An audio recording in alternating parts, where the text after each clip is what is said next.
जय श्री कृष्णा। प्रिय दर्शकों, आप सभी का स्वागत है हमारे इस YouTube चैनल पर। दर्शकों, जब भी मैंने अपने वीडियो के अंदर युग परिवर्तन की बात की है तो एक बात आपको जरूर कही है कि ये दुनिया दो धड़ों में बढ़ती हुई नजर आएगी, दो विचारधारा में बढ़ती हुई नजर आएगी और कोई भी ऐसा देश नहीं होगा जो अपना पक्ष ना रखे, यानी कि उसे दोनों में से किसी एक तरफ तो उसको होना ही होगा। और यही बात अगर मैं भारत के लिए कहूं, हिंदुस्तान के लिए कहूं, तो ये यहां भी लागू होती हुई नजर आ रही है। 2024 के इलेक्शन के लिए सत्ता पक्ष और विपक्ष अब गठबंधन करने लगा है, अपने अलायंस को बढ़ाने में लगा हुआ है। एक और सत्ता पक्ष में नरेंद्र मोदी जी की सरकार है, तो विपक्ष के अंदर सारे दल इकट्ठा होकर के, यानी कि 26 दल इकट्ठा होकर के एक नया गठबंधन बना रहे हैं जिसका नाम रखा है इंडिया। बहुत से लोग कहेंगे इसमें नया क्या है, ऐसा तो किया जाना चाहिए, ऐसा होने में कोई गलत भी नहीं है। बात दर्शकों इतनी सी होती तो मैं ये वीडियो नहीं बनाता, लेकिन बात बहुत महत्वपूर्ण है और समझने वाली है, इसीलिए मैंने ये वीडियो भी बनाया है।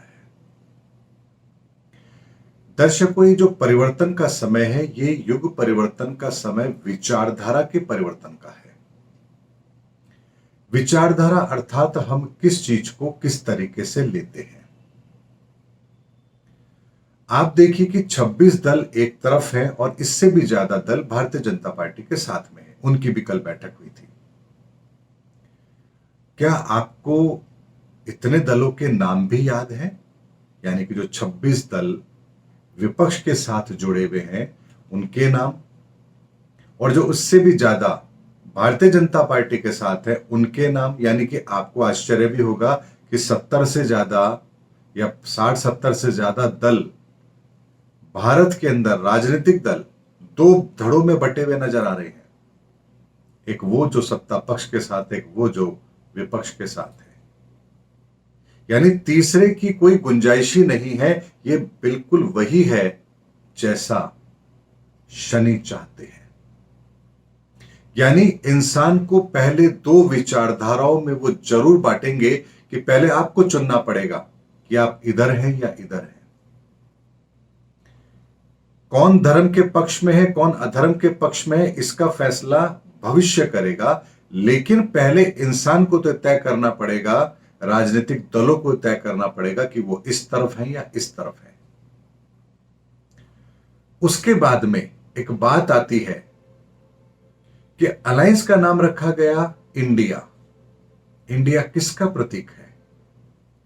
क्या इंडिया शब्द हमें गौरवान्वित महसूस करता है? हमें गर्व होता है अपने आप को इंडियन कहने पर? हमें भारतीय कहने पर अपने आप को गर्व महसूस होता है? हिंदुस्तानी कहने पर अपने आप के ऊपर हम गर्व महसूस करते हैं, क्योंकि जब हम अपने आप को भारतीय या हिंदुस्तानी कहते हैं तो हमारा हजारों साल का इतिहास, हमारी संस्कृति, हमारी विरासत, ये सब हमारे आंखों के सामने होती है। सतयुग से लेकर के कलयुग तक के हमारे अवतार पुरुष, हमारी संस्कृति, हमारी विचारधारा, हमारा धर्म, हमारा अध्यात्म, हमारा ज्ञान, हमारा आध्यात्मिक ज्ञान, हमारी आंतरिक जागृति, ये सारी चीजें हमारे आंखों के सामने होती है। लेकिन जब बात आती है इंडिया की, तो एक शब्द सबसे पहले आता है, वो आता है ईस्ट इंडिया कंपनी। कहीं ना कहीं हमारे जख्मों को हरा करने का काम होता है, हमें गुलामी की याद दिलाई जाती है। ऐसे में जब भी हम इंडिया शब्द का प्रयोग करते हैं, वहां पर हम एक पर्यायवाची शब्द का भी प्रयोग करते हैं, भारत या हिंदुस्तान। यानी आपने क्रिकेट मैच में भी देखा होगा, कमेंट्री के अंदर इंडिया बोला जाता है तो बहुत बार उसके साथ में भारत या हिंदुस्तान ये शब्द भी प्रयोग किया जाता है। तो कहीं ना कहीं उसकी पूर्ति होती है। तो क्या विपक्ष भी जो उन्होंने इंडिया रखा है, क्या इसका भी उन्होंने कोई पर्यायवाची ढूंढा है, हिंदुस्तान या भारत? क्योंकि खाली इंडिया शब्द तो कहीं ना कहीं हमारे हृदय को ठेस पहुंचाने का काम करता है, हमें गुलामी की याद दिलाता है। लेकिन जैसे ही इसके साथ भारत या हिंदुस्तान शब्द प्रयोग होता है, हमारे जख्मों पर मलहम भी लगती है और हम अपने आप को गौरवान्वित भी महसूस करते हैं। लेकिन बात आती है कि शनि ने ऐसा क्यों करवाया? क्या जरूरत थी इस इंडिया नाम को यहां पर रखने की? क्योंकि दर्शकों, ये विचारधारा की लड़ाई है और विचारधारा की लड़ाई बहुत स्पष्ट होती है और स्पष्ट लड़ाई कभी भी द्वंद्व के अंदर नहीं होती है। यानी आप ये नहीं कह सकते ऐसा भी हो सकता है, ऐसा भी हो सकता है, ऐसा नहीं होगा। विचारधारा की लड़ाई में स्पष्ट मत होता है कि मैं इसके साथ हूं या मैं इसके साथ नहीं हूं। महाभारत की लड़ाई के अंदर भी दो दल थे, एक वो जो कौरवों के साथ थे, एक वो जो पांडवों के साथ थे। वहां ये नहीं था कि मैं इसके साथ भी हूं, मैं इसके साथ भी हूं, ऐसा नहीं था। चुनना था किसी एक को। ऐसे में वर्तमान के अंदर भी, भारत के अंदर भी जो ये अब अलायंस बन रहे हैं, राजनीतिक गठबंधन बन रहे हैं, ये 2024 के अंदर जो चुनाव है, इसमें बहुत बड़ी महत्वपूर्ण भूमिका निभाने वाले हैं। और आज मैं आपको इस वीडियो के माध्यम से एक बात जरूर कहूंगा कि 2024 के चुनाव परिणाम अप्रत्याशित होंगे, हम सबकी उम्मीदों से कहीं अलग होंगे। क्योंकि जैसे ये कल की मीटिंग हुई और उसके बाद का जो एक सिनेरियो निकल करके आया, मुझे शनि की कार्यप्रणाली स्पष्ट तौर पर समझ आ गई कि शनि क्या करवाने वाले हैं और वो किस तरह का हमको मैदान दे रहे हैं खेलने के लिए। एक तरफ भारत बचाओ, देश बचाओ का नारा है, तो दूसरी तरफ वो देश प्रेम, या वो कहते हैं मोदी जी कि मैं देश प्रेम या देश को आगे बढ़ाने के लिए काम कर रहा हूं।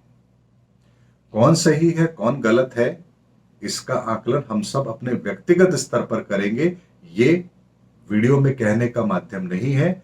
आप सब समझदार हैं, अपना अपना मत रख सकते हैं। लेकिन जब ये विचारधारा की बात आती है, तो यहां पर यदि भारत रखा जाता तो हमें खुशी ज्यादा होती। अगर विपक्ष ये करता कि हम भारत को कौन सा आधुनिक भारत बनाना चाहते हैं, हम भारत को किस विकास के रास्ते पर ले जाना चाहते हैं, हम भारत के लिए ब्लूप्रिंट लेकर के आ रहे हैं कि हमारे सामने भारत के भविष्य की सुंदर पिक्चर है, हम यहां भारत को ले जाना चाहते हैं, तो मन को खुशी ज्यादा होती। लेकिन इसके विपरीत अब बात सिर्फ इतनी सी आकर रह गई है, मोदी हटाओ, देश बचाओ या भारत बचाओ, सरकार हटाओ, और कोई भी भारत के विकास की बात नहीं कर रहा है। यानी विचारधारा पूरी तरह से बटी हुई है। एक किसी को हटाना चाहता है और दूसरा अपने काम के आधार पर जनता के सामने जाना चाहता है। परिणाम क्या होगा, यह भविष्य बताएगा। लेकिन विचारधारा की लड़ाई स्पष्ट हो चुकी है, ये बात तय है। और ये बात मैं आपको बहुत पहले वीडियो के माध्यम से कह चुका हूं कि युग परिवर्तन का समय है। दुनिया दो भागों में बढ़ती हुई नजर आएगी और भारत के अंदर भी स्थिति ऐसी है कि भारत की जनता भी इस 2024 के चुनाव के अंदर दो भागों में बढ़ती हुई नजर आएगी। एक वो जो मोदी जी के साथ होंगे, एक वो जो मोदी जी के खिलाफ होंगे। इसको दूसरे शब्दों में समझिए कि एक वो जो विपक्ष के साथ होंगे, एक वो जो सत्ता पक्ष के साथ होंगे। यानी निर्णायक लड़ाई होगी, इसमें कोई संदेह नहीं है। लेकिन यदि इस लड़ाई के अंदर भारत का भविष्य, भारत की जनता का सुनहरा भविष्य, भारत की तरक्की, भारत के लोगों की तरक्की, भारत के लोगों का भविष्य, हमारे युवाओं का भविष्य, यदि इसके बारे में कोई ब्लूप्रिंट दिया जाए, तो हम जनता को आसानी होगी ये चुनने में कि हम किसके साथ जाएं। क्योंकि किसको हटाना है, किसको नहीं हटाना है, ये काम भी जनता करती है। नरेंद्र मोदी जी को 10-20 साल प्रधानमंत्री अब नहीं रहने वाले हैं। हो सकता है उनका यह आखिरी कार्यकाल हो। उसके बाद कोई नया बनेगा, उसके बाद भी कोई और बनेगा, यानी क्रम तो चलता रहेगा। मुख्यमंत्री, प्रधानमंत्री, हर स्टेट के अंदर मुख्यमंत्री भी बदलते रहेंगे, तो भारत के प्रधानमंत्री भी नए आएंगे। ये सब तो चलता रहेगा, लेकिन इस निर्णायक समय के अंदर, 2024 के एक निर्णायक समय के अंदर जब ये विचारधारा की लड़ाई अगर आती है, तो ये बहुत महत्वपूर्ण होता है समझना कि इस लड़ाई की रूपरेखा बहुत गहरी है। दर्शकों, मेरा वीडियो हो सकता है आप लोगों को आज थोड़ा अटपटा लग रहा हो, लेकिन मैं शब्द नहीं ढूंढ पा रहा हूं इस बात की गंभीरता को समझाने का कि शनि किस तरह से काम कर रहे हैं, कितने माइक्रो लेवल पर काम कर रहे हैं। जब 24 के चुनाव परिणाम आएंगे तब आपको मेरी बात समझ में आएगी। यानी वो कहां किससे कौन सी गलती करवा रहे हैं, कहां किसको कौन सा स्टेप उठाने को मजबूर कर रहे हैं, ये बात मुझे समझ आ रही है क्योंकि मैं एक एस्ट्रोलॉजर हूं। आपको समझ आ रही है नहीं आ रही है मुझे नहीं पता, लेकिन 2024 के अंदर भारत के सुनहरे भविष्य की रूपरेखा जरूर तय होगी।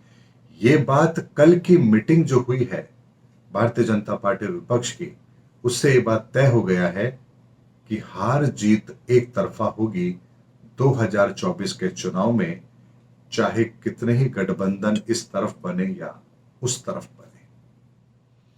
इसीलिए दर्शकों, मेरी बात जो आपको आज अटपटी लग रही है, चुनाव परिणाम आने के बाद स्पष्ट होती हुई नजर आएगी। इसीलिए वीडियो मैंने बनाया ताकि भविष्य के अंदर जब घटना घटित होगी तो आपको यही वीडियो क्लिप मैं दिखाकर आपको याद दिलाऊंगा, देखिए मैंने उस समय पर क्या कहा था कि निर्णायक लड़ाई है, विचारधारा की लड़ाई है, स्पष्ट आकलन होगा, स्पष्ट मत होगा, कहीं कोई भ्रम की स्थिति नहीं होगी, क्योंकि हर व्यक्ति, हर राजनीतिक दल अपनी विचारधारा को बिल्कुल स्पष्ट करता जा रहा है और जनता को यह चुनने में कोई परेशानी नहीं होगी कि उसे किसके साथ जाना है। उम्मीद करता हूं दर्शकों मेरा वीडियो आपको जरूर पसंद आया होगा। अगले वीडियो के अंदर आपसे फिर भेंट होगी, तब तक हमारे चैनल पर बने रहिए। जय हिंद, जय भारत।